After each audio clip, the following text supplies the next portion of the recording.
right now, stop! These cops are involved in a high-speed pursuit with a reckless drunk driver in the snow.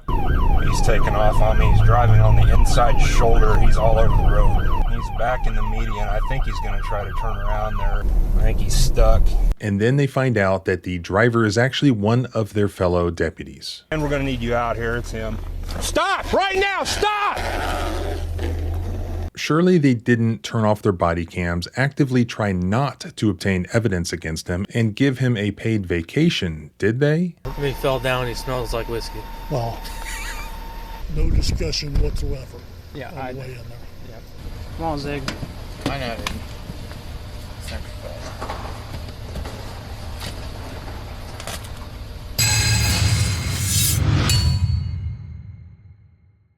Okay, I have a product that you absolutely have to have right now. By the way, this message is sponsored by Raycon. So are you like me and you've never really gotten into the whole earbuds thing? What? Well, I have found the perfect product that allows you to listen to your music and your podcast and not also completely destroy your ears and your happiness. Now I can both hear you and also my podcast. I'm talking about these things, which I've pretty much been using every day. They are Raycon's bone conduction headphones, and they are badass. They sit outside your ears so you can listen to music or podcasts while still staying aware of what's going on around you. They are super comfortable and perfect for crushing squats at the gym or even editing YouTube videos or doing anything else. Raycon's bone conduction headphones use off-ear audio, sending sound vibrations in your bones. Your ears stay open to the world around you while you still get crystal clear music, podcasts, or phone calls. Built for all-day use, 13 hours of battery life, waterproof, dustproof, plus a fit that does not slip. Raycon gives you premium performance without the premium price tag.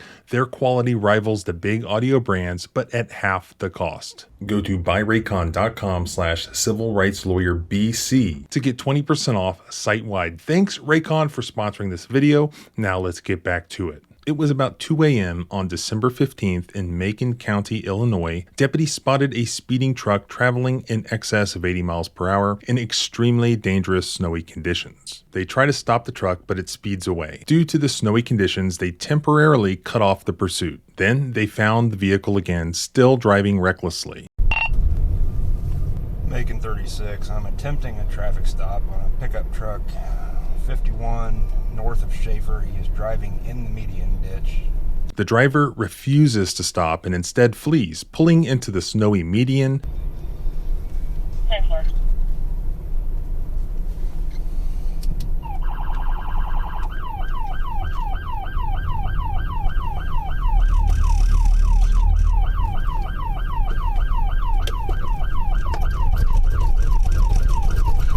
It's a blue Chevy Silverado.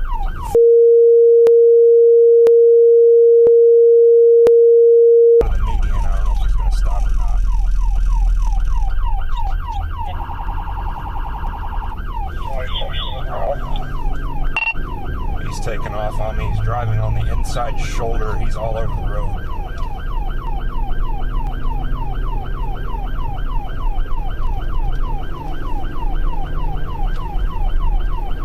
What's your speed, 36?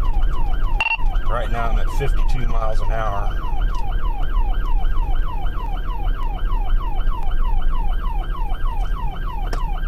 He's back in the median. I think he's going to try to turn around there and go back south.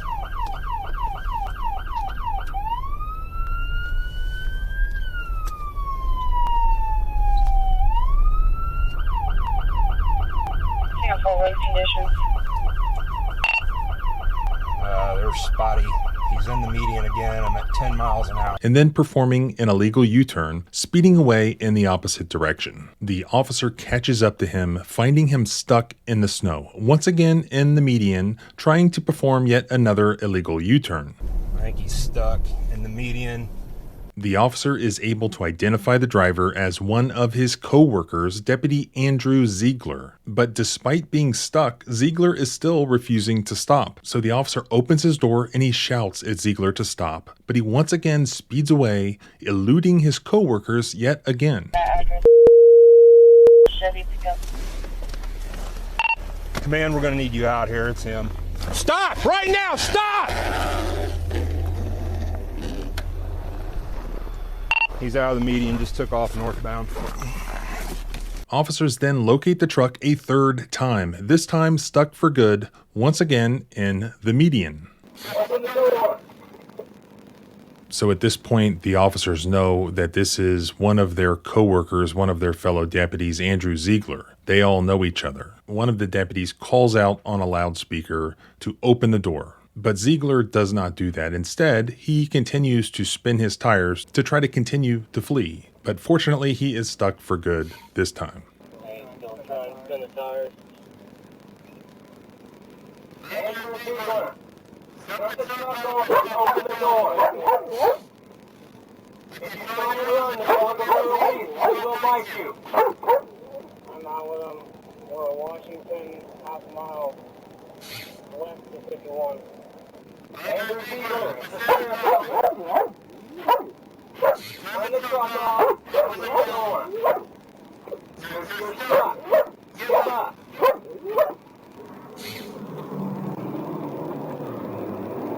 He's still Turn the truck off, open the door, and you're going to put your hands up. Do not come out with a firearm. You want to grab your rifle?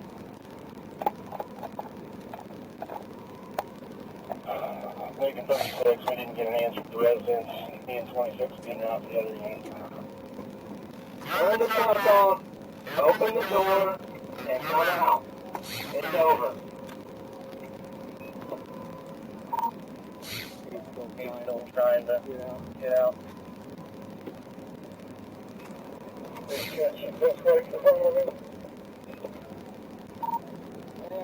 It's probably about 4 foot still.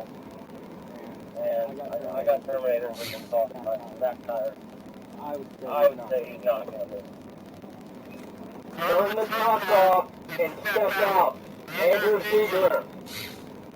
How crazy is this? For an extended period of time, they're shouting over the loudspeaker to get out of the car, to open the door, to turn the car off. But he's not doing it. He's not complying. What is Deputy Andrew Ziegler doing? He is not getting out of his car. He's not complying. He is trying to spin his tires and flee the scene. And yet these officers, his coworkers, are just allowing this to continue on and to continue on. How would this be going differently if it were you or I in these circumstances? They're not doing anything. They're not taking any action at all. They just continue to give these commands over the loudspeaker that are then ignored. Andrew Ziegler.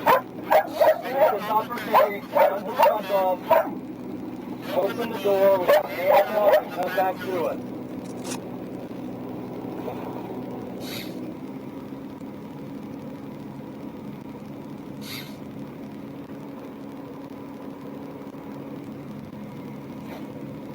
I have the subject on the phone. I'm telling him to turn off his truck and to come out and listen to your felony stop. Andrew Ziegler. Open the door and step out of the truck.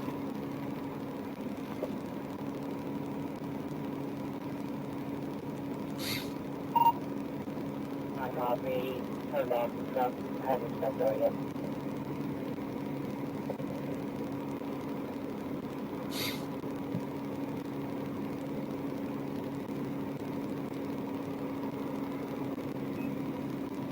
Andrew Ziegler. Truck is stuck. You're surrounded. Come out with your hands up.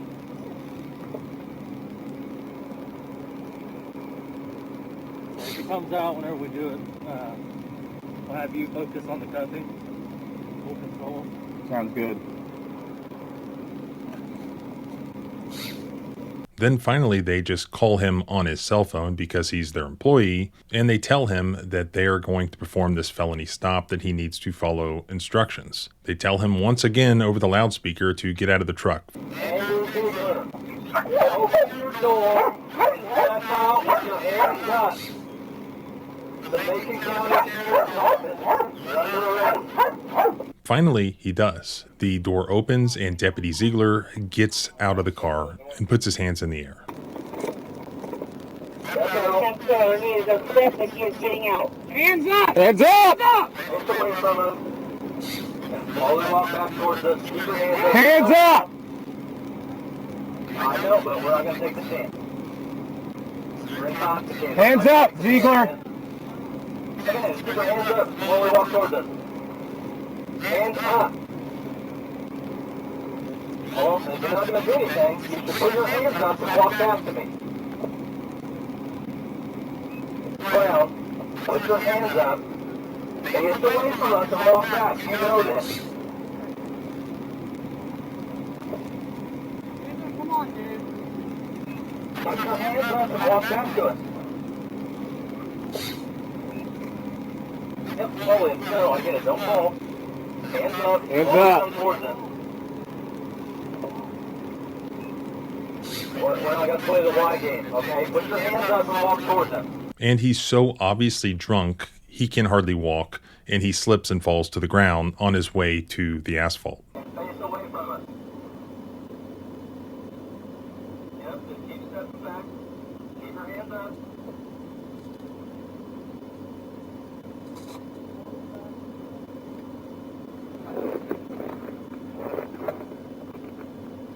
.36 is out. Hands up.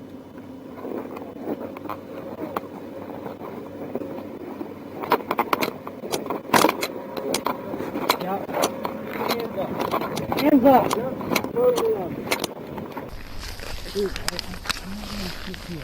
Hey, we're just being careful. I know. It's nothing against you.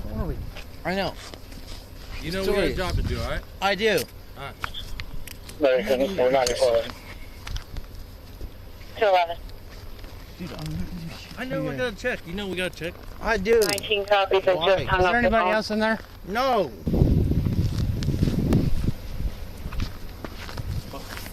Why, dude? Don't ask us what. Shit. They take him into custody, they put him in handcuffs, they search him, and Ziegler's just sort of miffed about the whole thing, like this is just inconveniencing him. Dude, there's nobody in that truck. I'm not lying, dude. So they walk him to the police cruiser, and they put him in the back of the police car. Does no sh.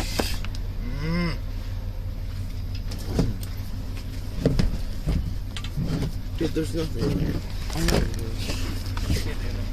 No, there's not. I got his fucking knife out. I'm stupid as fuck. Alright, G, I'm gonna give you a 21. Okay. Stand by. I'm trying to get a hold of number 1 and number 2. Yep, number one, number two. Yeah, I'll do it. Hold on, I can't feel my hands. I can't do that. Meanwhile, the supervisor shows up, and he sits in his police car, and he has a phone conversation with, I guess, his boss about what's going on, explaining that their employee has just done all this. He's apparently extremely drunk, and how are we going to handle this? He's extremely 55.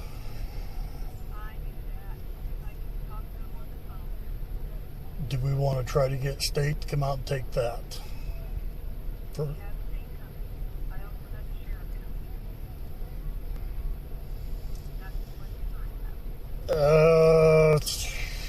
Do you know who from state's coming?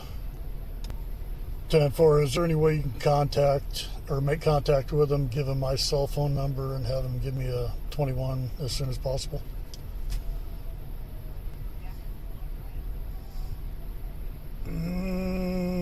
It doesn't, I don't see any, we can check it, I don't see any actual damage. I think he just drove off and got stuck. He's in about a 4-foot drift. When they were doing the felony stop on him, it was all why are you doing this, what? Yeah, no, he's not even close. Nothing else, I'll have the three of them take him in. I'll stay out here with the vehicle.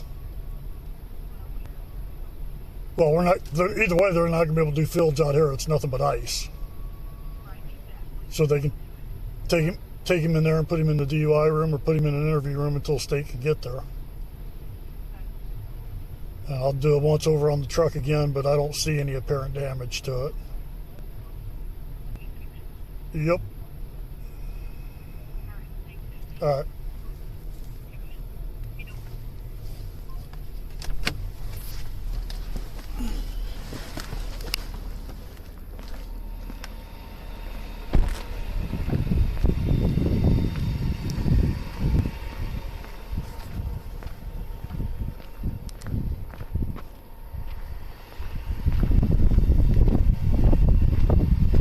You didn't see any damage to the truck, did you? Not from where I can see, no. I think he just drove off and got stuck. While I was trying to get him stopped, I don't know how he missed the median road signs, but he didn't hit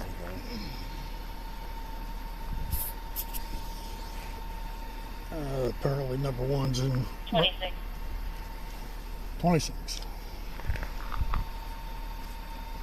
Number one's ISP, but they just said the trooper just got out with an assisted virus with no heat, so it's gonna be a little bit.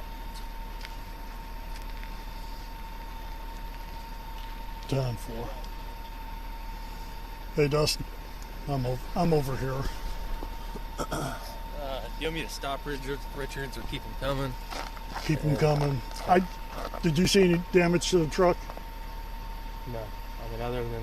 Have your rider get pictures of the truck, and then he's in Blake's car, right? Yeah. Okay. I'll have you and Blake transport him in. Okay. Have your guy get pictures, and then try to get distances back towards 51. If you've got any other spots other than this one that he was off the road, get photos, and then I may have you stop where he went off. where he went off on him. There's something. Where was that? Between Space Mark and Schallenberger. It wasn't very far north of Schaefer where it started. Okay. You'll be able to tell because there's snow all the way across the road where he come back on. And you want us to do the tow sheet? Yeah, that'll work. I mean, he fell down. He smells like whiskey. Well, But yeah, I don't know what ISP. As the supervisor is talking to one of the deputies, it's mentioned that the Illinois State Police is coming to the scene to take over the investigation. That was in the context of discussing the fact that Ziegler was so drunk that he smelled like whiskey and he was falling down. So in the context of that, they say, well, ISP is coming. I mean, he fell down. He smells like whiskey. well, And that's when the supervisor signals to the other deputies his body cam. And so they all then mute their body cams, including the supervisor, thereby destroying potential evidence that we could now listen to and ISP could listen to about what had happened. But then the deputy who was directed to drive Ziegler to the police station did turn his body cam audio back on eventually. Okay, he's gonna give you the lowdown. did you go through the truck? No. Go through it, make sure there's his duty pistol or pistol's not in there. I'm gonna have you and the Janes take him in the post. Whatever ISP decides they're gonna do, they can take care of all that in there. Versus out here in the middle of 3-degree temperature. I'm gonna have his rookie take pictures of where the car is, get distances for where he was off the road here, and then anything on 51 that they observe. And then Yeah, we went down 51 and it was... And it caught the supervisor directing him not to speak to Ziegler during the drive. MC1 is on his way in. No discussion whatsoever Yeah, on the way in there. I just... Yeah, he just keep going on and on. Yeah, no, just ignore him. So just get turned around and I'll get the James followed. And usually when you arrest somebody, you put them in the back of the police car. There's cameras and audio there for a reason, because they're running their mouths, they're incriminating themselves, they're providing evidence to be used in the prosecution against them. And the chief is directing the deputy who's going to drive not to engage in any conversation that would incriminate Deputy Ziegler.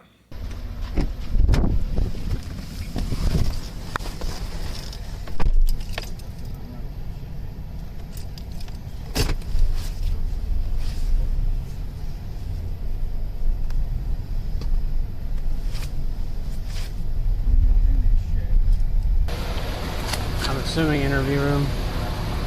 I guess. I'm basically doing what with Jesse. Come on, Zig. I know, dude. It's not your fault. It's not your fault, dude. It's my fault.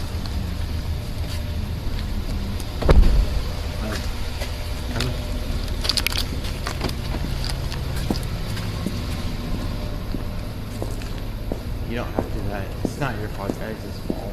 It's mine.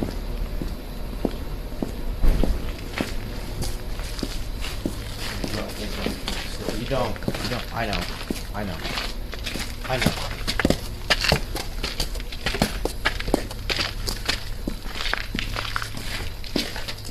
It's not their fault.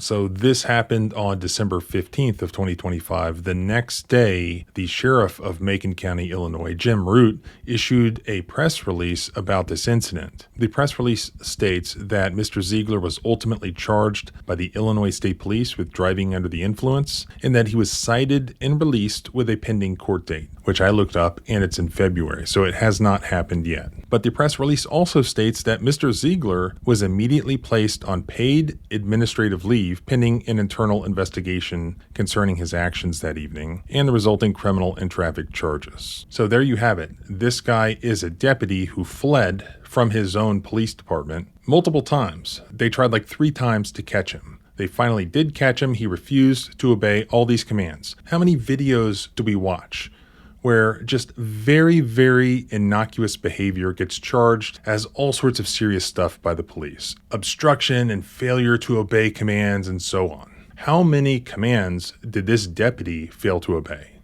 How many other crimes did he commit? And yet it sounds like he did not even have to spend the night in jail like the rest of us would have. He was cited and released and then given a paid vacation. Paid. This is a police officer who did that. This cannot be disputed. All of these cops, his co-workers, put in their report, which I'll put in the blog post linked in the description below, that they smelled alcohol and that he appeared drunk. I mean, obviously, you can see it with your own eyes. He was wasted and yet doesn't have to spend the night in jail, doesn't lose his job, gets a paid vacation pending investigation. Investigation into what? Can it be disputed that he was drunk?